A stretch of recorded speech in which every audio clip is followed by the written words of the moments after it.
Hey guys, how y'all doing today? My name is Fanatic and welcome back to the channel. And today if you guys to another Star Wars video, today we're tackling the next episode set of Star Wars Visions, episode 4, 5, and 6. If you want to see more, I'm going to be doing, of course, 7, 8, 9. Make sure to subscribe, hit the bell icon, and also hit the like button if you enjoyed the video. So, essentially, the first 3 are out. I did that video, and I love the first 3. I think they were really good. I had a few gripes with a few of them, but for the most part, I really enjoyed them. 4 through 6, we're going to start out with episode 4. Again, if you have not seen this show, it is not canon, so don't worry. But just because it's not canon, it's still good. But I'm more of a canon-only kind of dude, but I think that this is still really neat.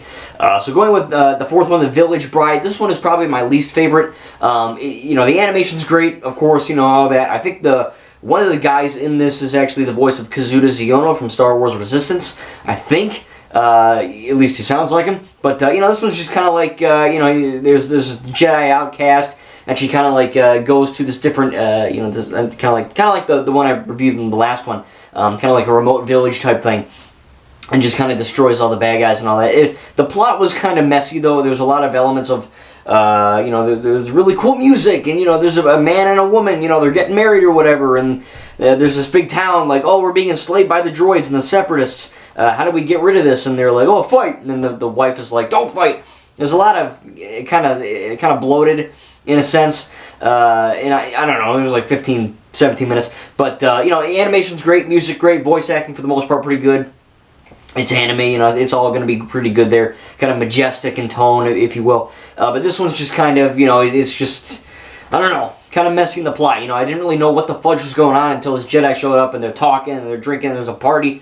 It's just, maybe I'm stupid, but I didn't understand the half of it. Until the end, of course, then it kind of all makes sense. But yeah, this one's good. But the story is just kind of a little bit lackluster. So if I were to rate this from a 0 to a 10, I'd probably give it like a 7 or a 7 probably. Again, nothing too crazy, nothing horrible, but I do think it, the story could have been a little bit better in that term. But other than that, act was good, all that stuff really, really neat. Music was really good too. So moving on to the 5th episode, The Ninth Jedi. This is by far the best one out of the 3 in my opinion. This one has a concrete beginning, middle, end. A really good character arc for, I think, Cara.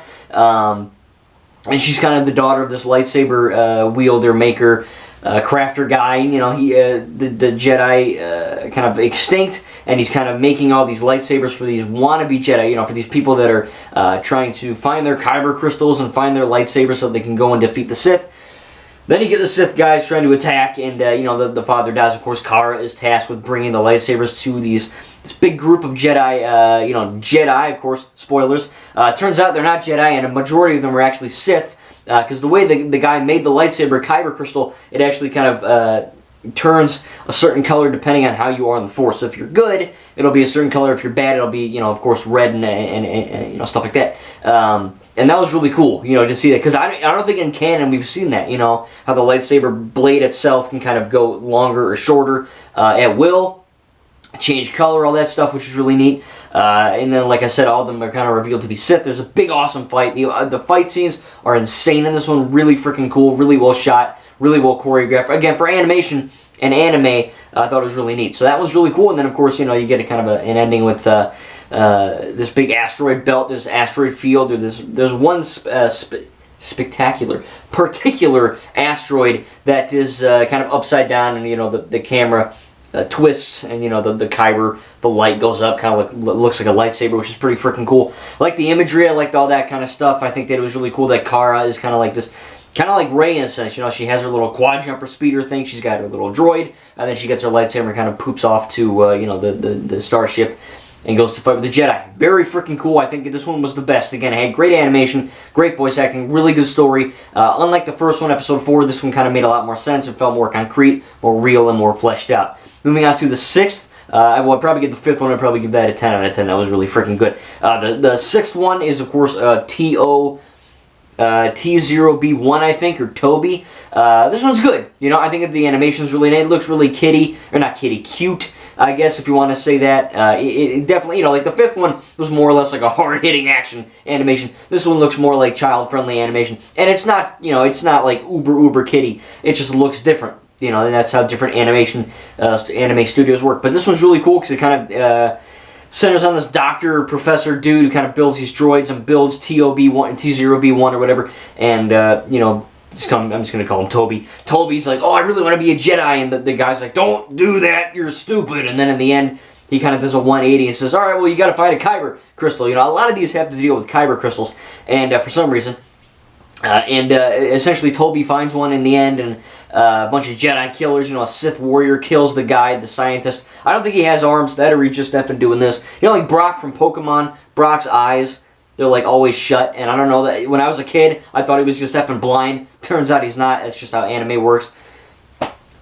Because I effing should have known, whatever. But anyway, I do think that this is kind of neat how the guy is kind of using the Force to kind of build things and kind of make things like droids.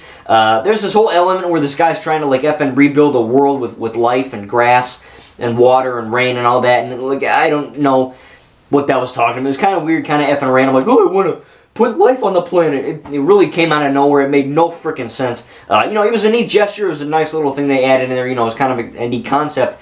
But in terms of making a whole lot of sense, even in Star Wars, even in Legends, even in, you know, anything Star Wars, kind of out there, kind of crazy. Tell me in the comments if this is like a known thing in canon or in Legends, you know, trying to rebuild the world with grass and like computer technology and all that. So essentially the Doctor dies and Toby takes up the mantle, finds the Kyber crystal, and effing kills the Sith. And they just kind of go up throughout the galaxy and, you know, do the Jedi way. Of course, we all know the Jedi were kind of effing stupid back in the day, but...